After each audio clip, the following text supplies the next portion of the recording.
Hey, good morning. It's Friday, October 8th. I'm back on trail. I've been off trail for 40 days because first the forest shut down, and then that opened up, I guess, 2 or 3 weeks ago, but the smoke situation was too bad. So running out of time, smoke situation's better, and that looks pretty nice there. There's other views where it's smokier. But in any case, I've just got this is it. I'm running out of time.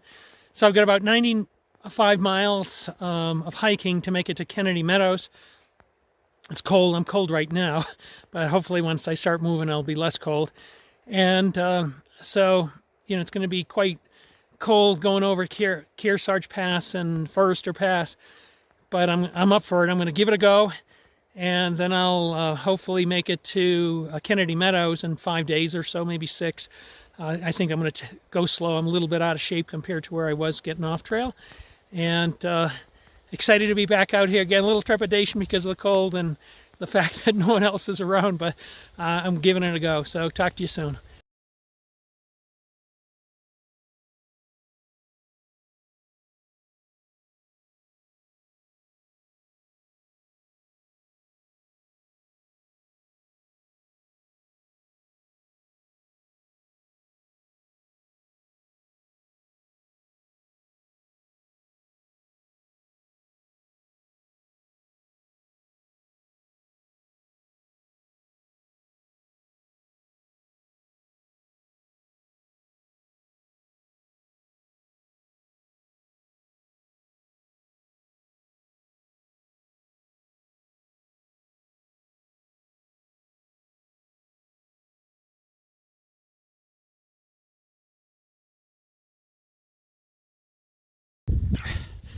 Hey everyone, it's almost 11.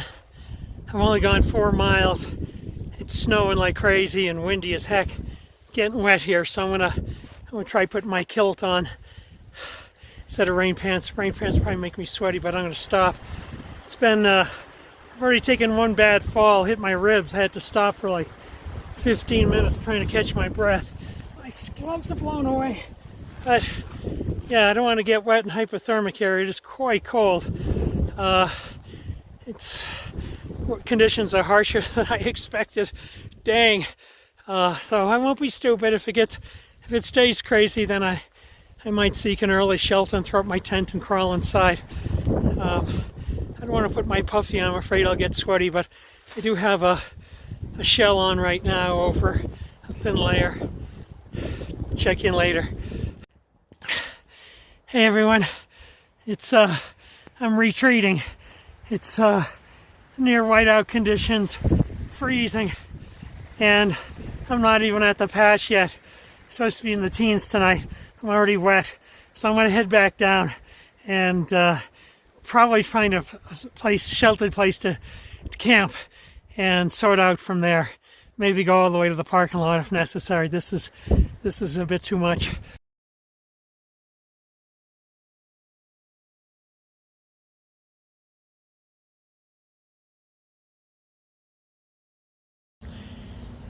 Hey there, I'm back in Independence after essentially a failed outing. It's about 2 o'clock. I'd say it's about 60 or 65 here, sunny and beautiful. You can see the mountains behind me. They're all gummed up with clouds. This was just a crazy, crazy day. I got to the trailhead, got a hitch pretty easily, and it was cold, but it was partly sunny. Started hiking. Had hiked for about 2 hours when first I thought it was ashes falling, but it turned out it was snow. And then that just continued to intensify until it was essentially a whiteout. Somewhere along the lines there I fell on my ribs, and I'm really sore right now. Fell right on my ribs. I got blood all over my hands as well. Some other parts of my body, but it was really the ribs. I'm having a hard time breathing now. So I kept on going. By the time it was whiteout, I stopped for a while and I said, well, what should I do here?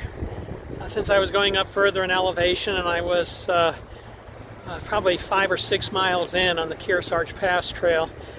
I waited for 20 minutes hoping it would let up. It didn't. I really had a terrible visibility. I could barely see more than maybe 100 yards or less. It's probably, I think it was less. So I made the decision to turn around, and thought that I was completely drenched by then and shaking cold. So I came back down, fell one more time on the way down. It was slippery, man. I hardly ever fell earlier on the PCT, and now twice in one day, and once on my rib cage, which is a nightmare. But got to the parking lot. I threw my thumb out. There were some people came in who were gonna hike, but they saw how bad it was and they left. And they said they couldn't give me a ride because they were just too crowded. But I saw them stop about 100 yards down the road, and they backed up and they said, "Sir, do you have a mask?" And I said, "I sure do." And they're like, "It's pretty crowded, but if you don't mind." I'm like, "I'm grateful." And so it was a very nice couple from LA. He's an English teacher at UCLA, and she's an architect. And they drove me back to Independence, right where I started this morning, around 8 o'clock, right near the post office, which is where I got a hitch from.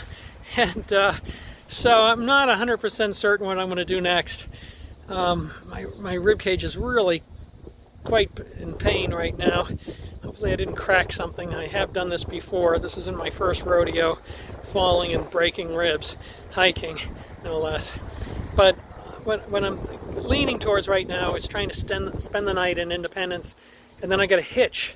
What I think I'm going to do is skip the remaining 90 miles in the Sierra, hitch down to Kennedy Meadows. The bus does not run on the weekends, unfortunately, but I probably could get a hitch. I mean, I've generally been successful. And then there's a 25-mile road up and through the mountains to Kennedy Meadows. I'd have to hitch that too, since it'd be very unlikely I'd find someone here who's going all the way to Kennedy Meadows, and then pick up my hike from Kennedy Meadows going south. So I'm going to think about that. That's where I'm kind of leaning towards right now, but I'll check back in later.